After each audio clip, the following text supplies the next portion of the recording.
right. Good morning, everybody. Time for us to get started. We're in Joshua chapter 11. And last week, make sure that's on. All right, last week we finished up with this great threat to Israel at the beginning of chapter 11. Jabin, the king of Hazor, is decided to form an even bigger coalition, one that is probably equal in number to Israel's strength. It's numbered like the sand of the sea. And on top of that, they also have a lot of cavalry and chariots. And we talked about what a huge threat the chariot was in ancient warfare. And then we just kind of left it on the cliffhanger there. How is this battle going to turn out? So let's begin in verse 6. Joshua 11, verse 6. And the Lord said to Joshua, "Do not be afraid of them, for tomorrow at this time I will give over all of them slain to Israel. You shall hamstring their horses and burn their chariots with fire." So Joshua and all his warriors came suddenly against them by the waters of Merom and fell upon them. And the Lord gave them into the hand of Israel, who struck them and chased them as far as Great Sidon and Mesrapoth-Maim, and eastward as far as the valley of Mizpah. And they struck them until he left none remaining. And Joshua did to them just as the Lord said to him. He hamstrung their horses and burned their chariots with fire. All right, so the Lord speaks to Joshua, and as we've seen him do throughout the book, he tells Joshua not to be afraid, that he's going to give Israel the victory. In fact, Israel will defeat the coalition in a day's time. Right, this is going to be a quick battle. It's not going to be difficult. It is going to be such a total victory that they are going to hamstring the enemy horses and burn the enemy chariots with fire. Now, the previous generation of Israel probably would have met a message like that with incredulity. Right? You mean to tell me that we're going to go toe-to-toe with horses and chariots and we're going to win? But that's precisely what the Lord tells Joshua. And you don't see any inkling of that kind of doubt in this generation. And just think about what the Lord is promising them. Imagine yourself staring down a horse, right? You're going to take on a horse in, hand-to-hand combat, essentially. I mean, you've got your spear or your sword, and how much chance do you think you personally have against a horse? Right? I've had family members, trampled by livestock, and generally you do not fare too well against an animal that size. And yet that's what the Lord promises Israel. And they go in, and they do exactly as the Lord says. Right? In fact, I kind of spent a lot of time at the end of last week building up the threat that's presented in the first 5 verses. But how seriously does the text take that threat? How much time does the text spend on dealing with that threat? But none at all. In the 4 verses that we just read, this battle against the Northern Coalition is done. The army is defeated. The text doesn't take this battle seriously at all. The battle's just done. Israel wins. And they hamstring the horses, and they burn the chariots with fire, and that's it. It's interesting to me. It's kind of ironic. This is probably the biggest single battle that Israel engages in the book of Joshua. And it receives the shortest description of any of the battles that Israel is engaged in. And you know which one got the longest description? Ai. which takes up, 2 battles over the course of 2 chapters. You remember what the spies said about Ai? They told Joshua, oh, Ai is little, don't even worry, we don't want to wear everybody out by having them go to Ai, so don't even send the whole army, just send a couple of thousand men there, and that'll be fine, right? So this threat that looked really, really minimal in Israel's eyes turned out to be the biggest threat that took them the longest time to deal with. And then what looks, again, from a worldly perspective, what looks to be the greatest threat to Israel, again, as far as the text presents it to us, is probably the most inconsequential thing that we've read in the book so far. It goes to show that ultimately the distinguishing factor is not how big the enemy's army is, or how well provisioned, or if they have horses or chariots. What it ultimately comes down to is the Lord with Israel or not? If the Lord is with Israel, then no enemy can stand before them. Right? If Israel is obedient to the Lord, nobody can stand against them. But if Israel is disobedient, and if the Lord is not with Israel, then they cannot win, no matter how inconsequential the threat. All right, so for all that buildup, that's the end of that battle. Any questions or comments about that before we continue to the next bit of text? Well, I was telling Solomon last week, I said this battle kind of reminds me of the Gulf War. Where they had a million-man army that our was supposed to have gotten together. And the United States, we were all worried that we were not going to be able to build up enough people to take on an army that size. Well, we got several foreign countries that agree with us in the coalition. And we built up around 600,000 black men. We went against them anyway.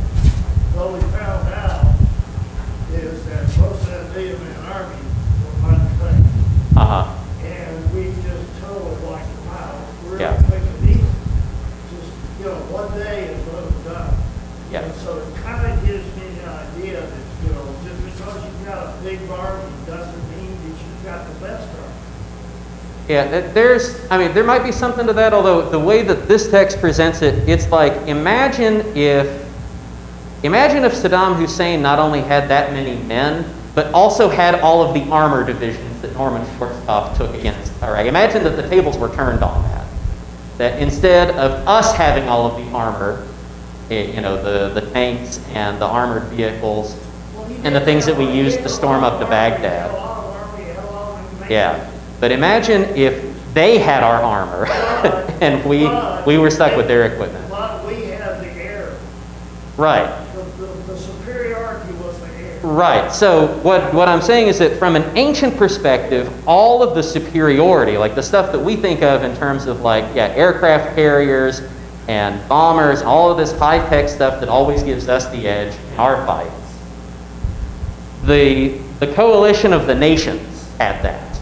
Israel didn't. Israel's practically fighting with sticks.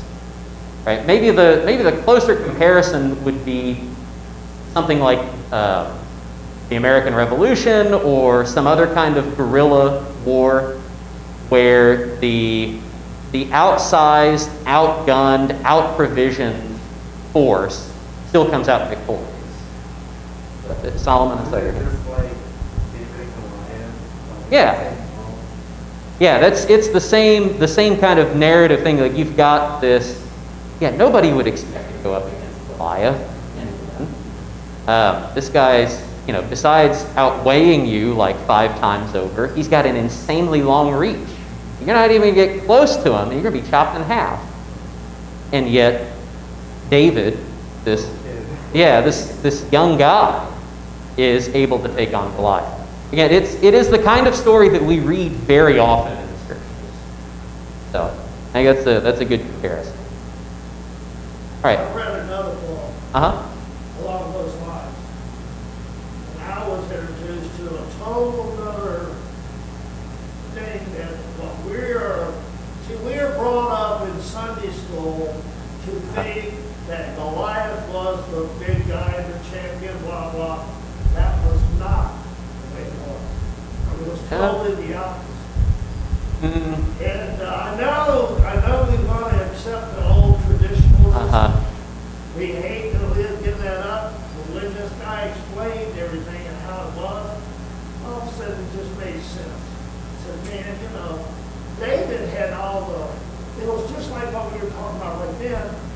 He had air power.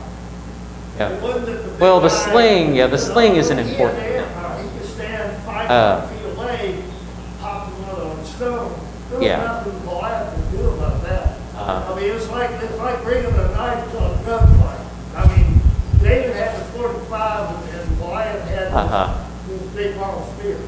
So we will, coincidentally, we are planning on talking about Goliath a little bit at the end of this reading. He doesn't make an appearance, obviously, but there's a connection to this story. Yeah, the Philistines, yeah, we'll talk more about Goliath. I mean, he was physically very large. But let's move on to verse 10 and continue on in the chapter. Joshua turned back at that time and captured Hazor and struck its king with the sword, for Hazor formerly was the head of all those kingdoms. And they struck with the sword all who were in it, devoting them to destruction. There were none left that breathed. And he burned Hazor with fire. And all the cities of those kings and all their kings Joshua captured and struck them with the edge of the sword, devoting them to destruction, just as Moses, the servant of the Lord, had commanded. But none of the cities that stood on mounds did Israel burn, except Hazor alone. So that Joshua burned. And all the spoil of those cities and the livestock the people of Israel took for their plunder. But every person they struck with the edge of the sword until they had destroyed them, and they did not leave any who breathed. Just as the Lord had commanded Moses his servant, so Moses commanded Joshua, and so Joshua did. He left nothing undone of all that the Lord had commanded Moses. All right, so this plays out almost exactly the same way as the battle against the Southern Coalition that we talked about last week and the week before. That you have this big fight with the army first, and then after that, Joshua goes on campaign and begins destroying all of these cities. To deal with the army first, then go for the cities. Here, we don't get a specific list of all of the cities that Joshua goes to in this northern campaign. The main focus is on the ringleader, the city of Hazor. And that is completely Harem, completely dedicated to destruction, so that not only are the people put to death, but the city also is burned down. So Hazor suffers the same fate as Jericho, completely destroyed. The rest of the cities, they just put the people to death, but the cities themselves are not burned down, and Israel is able to take the spoil. And again, the focus here is that Joshua and Israel continue to be in complete obedience to the Lord. That kind of phrase gets repeated a few times in this text, that they do just as Moses, the servant of the Lord, had commanded. And you get this, I like the way that the summary is stated there in verse 15. It works from top to bottom, right? Just as the Lord had commanded Moses, so Moses commanded Joshua, so Joshua did. Right? So that commandment gets passed down and gets fulfilled. This is a good picture of what obedience looks like. Is you pass the commandment down and fulfill the commandment that you were given. He left nothing undone of all that the Lord had commanded Moses. So there's not a whole lot to note here. I think, unless there are any questions or comments at this point, we are ready to go ahead and move on to the next passage and start to finish the chapter. Any questions or comments about the northern campaign? Again, it's dealt with pretty briefly in the text. So verse 16. So Joshua took all that land, the hill country, and all the Negev, and all the land of Goshen, and the lowland, and the Arava, and the hill country of Israel, and its lowland from Mount Halak, which rises towards Seir, as far as Baal-Gad in the valley of Lebanon below Mount Hermon. And he captured all their kings and struck them and put them to death. Joshua made war a long time with all those kings. There was not a city that made peace with the people of Israel except the Hivites, the inhabitants of Gibeon. They took them all in battle. For it was the Lord's doing to harden their hearts, that they should come against Israel in battle, in order that they should be devoted to destruction and should receive no mercy, but be destroyed, just as the Lord commanded Moses. All right, so at this point, now that we've finished up with the Northern Coalition and taking all of the northern cities, that northern campaign, now we essentially get what I like to think of as a montage. Right? I mean, you've all seen montages in film. A scene where you see a lot of action going on, and it happens in very quick sequence, but it's giving you the sense that a lot of time is passing. You don't really get any dialogue or anything or any details. You're just seeing little snippets of what's going on. That's essentially what's happening here in the passage that we've just read. Because what the text is describing for us is not just a continuation of the northern campaign, but basically a summary of Joshua's continued conquest of the land. All right, so it starts off with descriptions of a lot of southern places in Israel. All right, the hill country, the Negev. In fact, Negev just refers to the southland. All the land of Goshen, the lowland and the Araba, and the hill country of Israel and all its lowland, from Mount Halak, which rises towards Seir. Now, Mount Seir is associated with Edom. Remember, Edom is on the southern border of Israel. So Mount Halak, we're referring to a southern extremity of the Promised Land.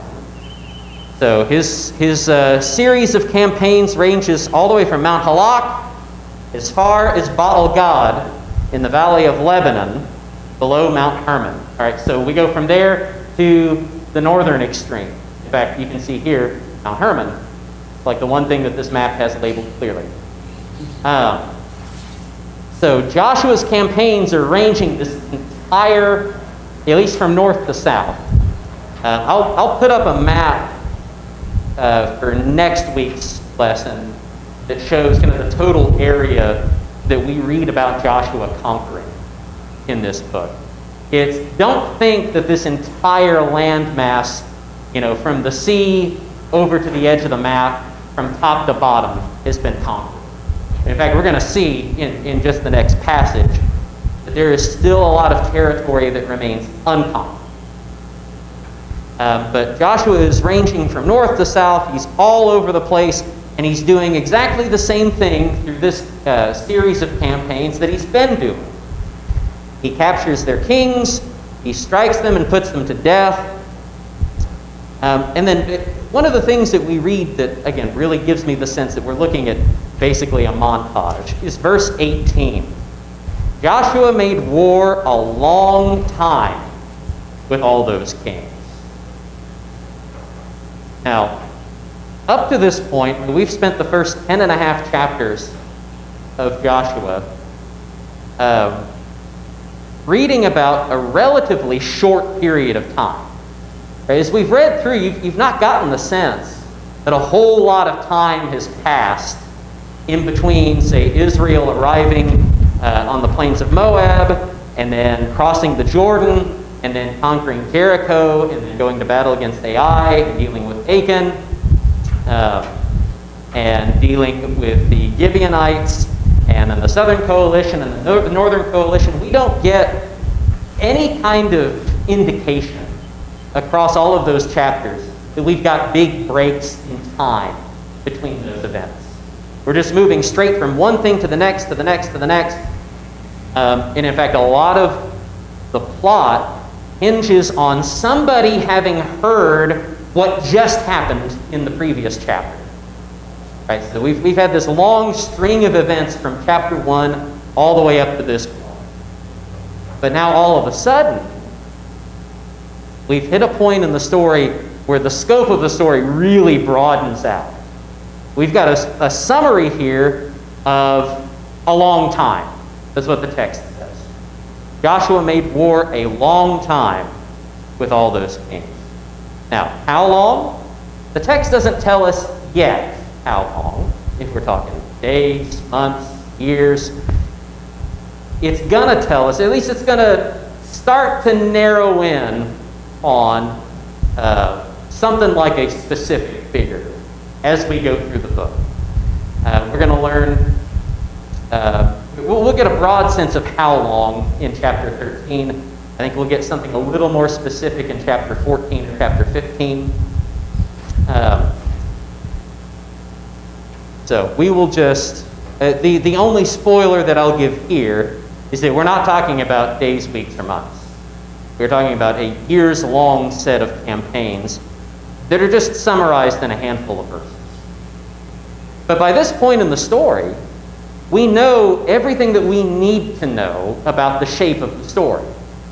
Right? The whole premise of the story is that so long as Israel keeps to the covenant, God will give them the victory under any circumstances.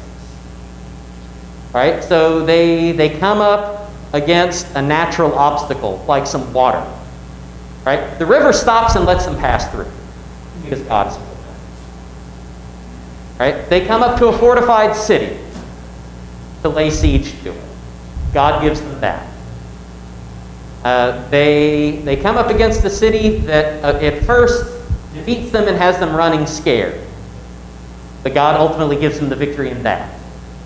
They come up against a coalition of Amorite kings. God gives them the victory there.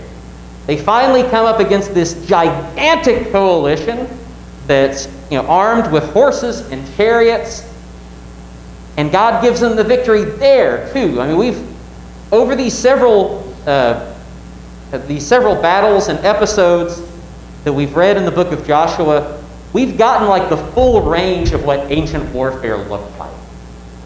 Right? Little individual battles, ambushes, sieges, all kinds of things. All the way up to major battles involving horses and chariots and all kinds of things. We've gotten the full flavor of it, and in every single circumstance, that central premise of the story holds true. So long as Israel obeys the covenant, God gives them the victory. So at this point, we don't need all of the details of the years-long campaign that Joshua wages in the land of Canaan, because it all plays out the same way. So long as Israel keeps the covenant, God is with them and gives them the victory. It does not matter what kind of circumstance they come up against. And then we read that there was not a city that made peace with the people of Israel except the Hivites, the inhabitants of Gibeon. They took them all in battle. For it was the Lord's doing to harden their hearts that they should come against Israel in battle, in order that they should be devoted to destruction and should receive no mercy, but be destroyed, just as the Lord commanded Moses. So again, the story touches back on Gibeon. And again, we're reminded that, when we read in verse 19, there was not a city that made peace with the people of Israel, except for the Hivites, the inhabitants of Gibeon. When we read that, if we've not sat down and thought about what's going on with Gibeon, we might think to ourselves, wait a minute, I didn't know that peace was an option. Right? You read Deuteronomy 7 and you read these other places where the Lord tells Moses in no uncertain terms, you will destroy all of these people, you're going to kill all of them, you're going to destroy their cities, you're not going to make a covenant with any of them. You're not going to make peace with any of them. Right? Based on that reading of the law, we're given the sense that peace is not an option with Israel. And yet, what have we learned from Gibeon? The same thing we learned from Rahab. Right? Peace was an option for these guys. But why did they not receive peace?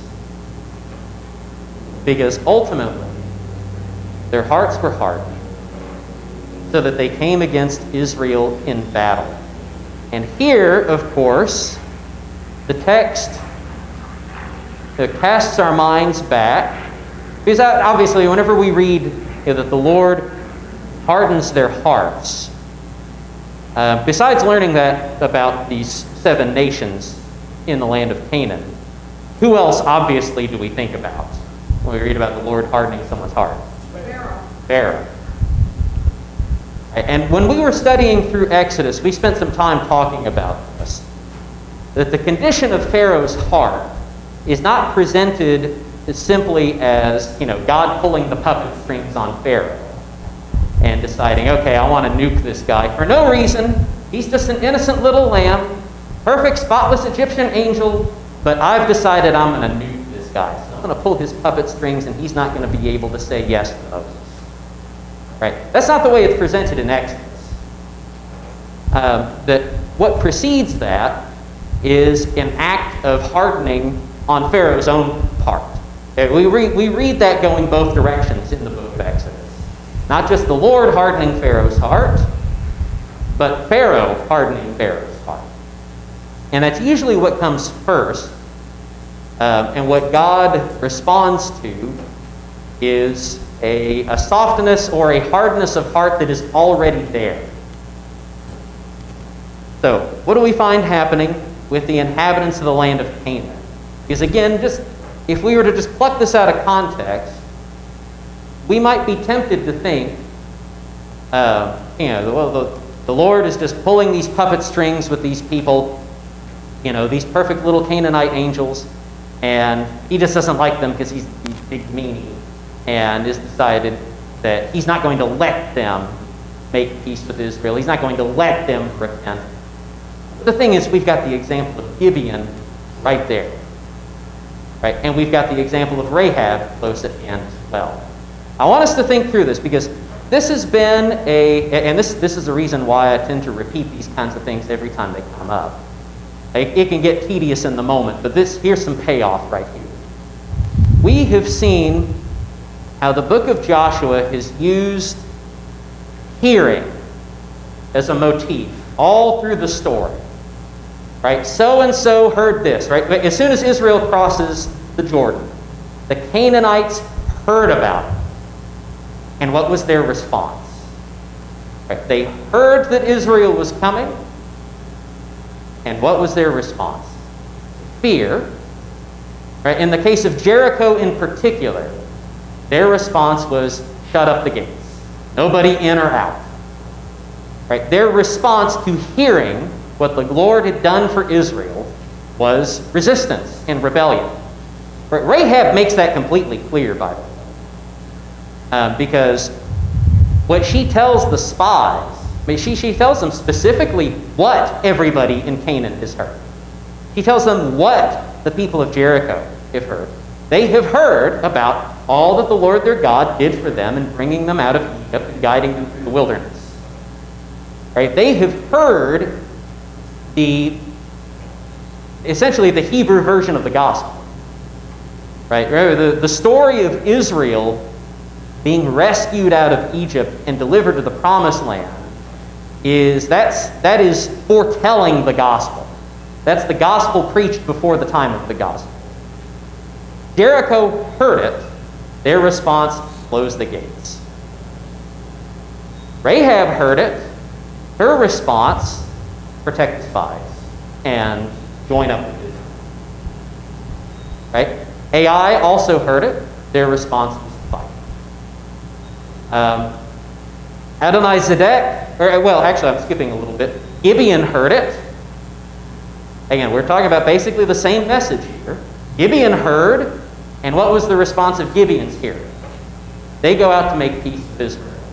They go out to cover their rear end. Right?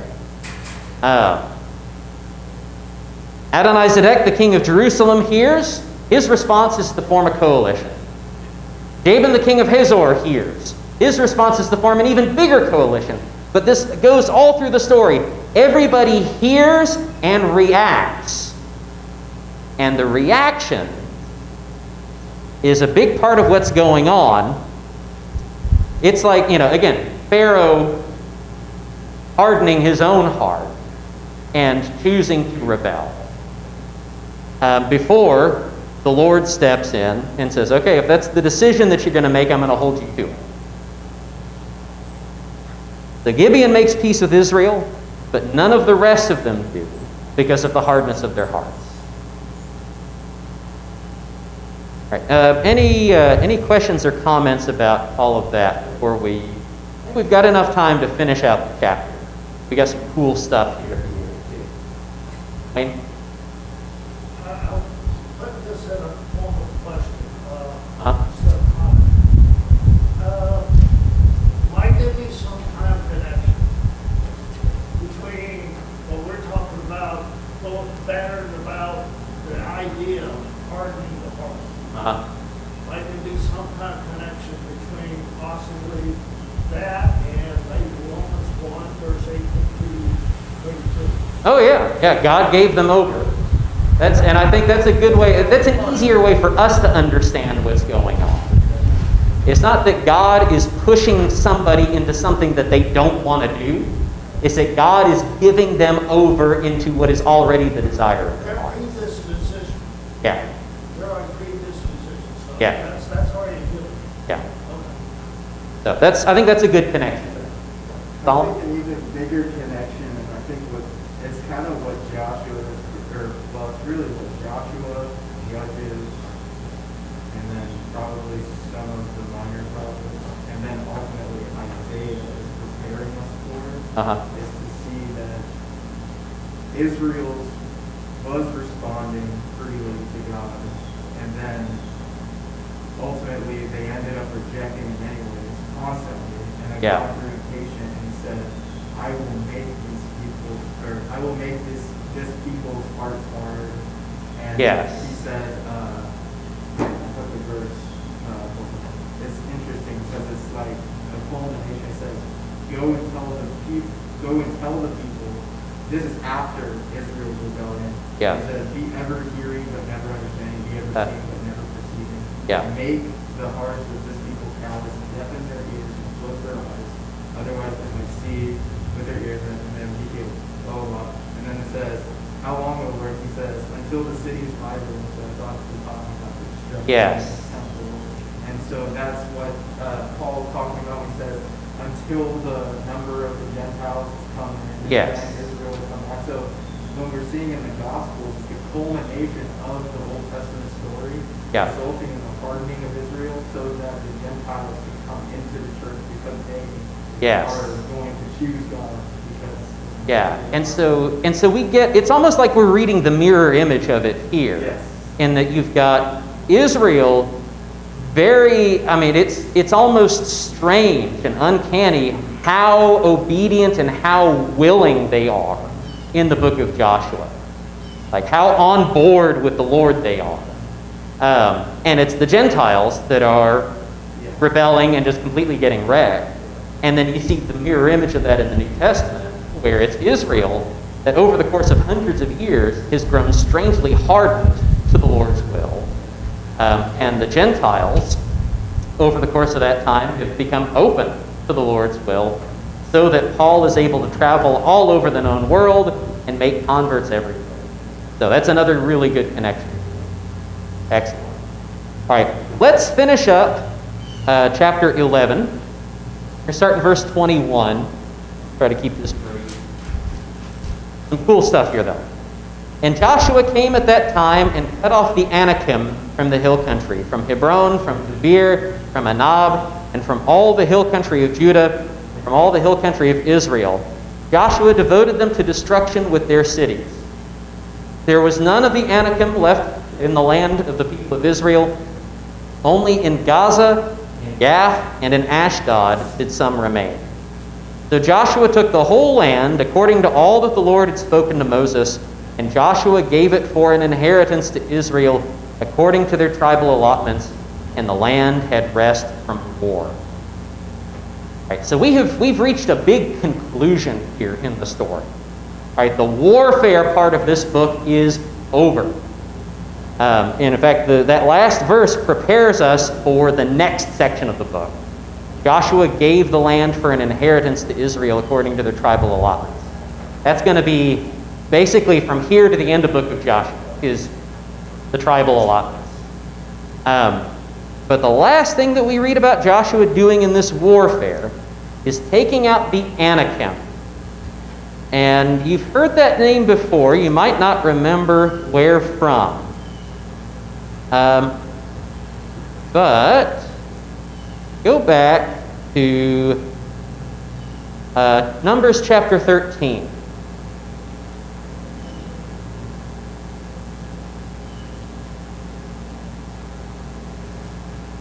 Numbers chapter 13. And we'll just finish by reading the report of the spies. Verse 25, Numbers 13:25. At the end of 40 days, they returned from spying out the land, and they came to Moses and Aaron and to all the congregation of the people of Israel in the wilderness of Paran at Kadesh. They brought back word to them and to all the congregation and showed them the fruit of the land. And they told them, "We came to the land which you sent us. It flows with milk and honey, and this is its fruit. However, the people who dwell in the land are strong, and the cities are fortified and very large. And besides, we saw the descendants of Anak there." In Hebrew, it's exactly the same word, by the way. Anakim means descendants of Anak. "The Amalekites dwell in the land of the Negev. The Hittites, the Jebusites, and the Amorites dwell in the hill country. The Canaanites dwell by the sea and along the Jordan." But Caleb quieted the people before Moses and said, "Let us go up at once and occupy it, for we are well able to overcome it." And the men who had gone up with him said, "We are not able to go against the people, for they are stronger than we are." So they brought to the people of Israel a bad report of the land that they had spied out, saying, "The land through which we have gone to spy it out is a land that devours its inhabitants, and all the people we saw in it are of great height. And there we saw the Nephilim, the sons of Anak who come from the Nephilim. And we seemed to ourselves like grasshoppers, and so we seemed to them." When we're talking about the Anakim, we are talking about giants. And these are the guys who scared Israel off of the conquest in the first generation. These are the guys that made it so that Israel wandered for 40 years in the wilderness. And Joshua ends his conquest by going and killing them. Not quite all of them, because there are some who are left in Gaza, in Gath, that's significant, and in Ashdod. So, of course, here, who infamously comes from Gath? Goliath. So here we've got our Goliath connection. So we will hit up chapter 12 next week. I think we're done with that passage. Yeah, so we'll hit up chapter 12 next week. Thank you so much for your kind attention and your questions and comments this morning. So let's head on out and get some fresh air. Any further questions or anything, we can just talk out on the porch.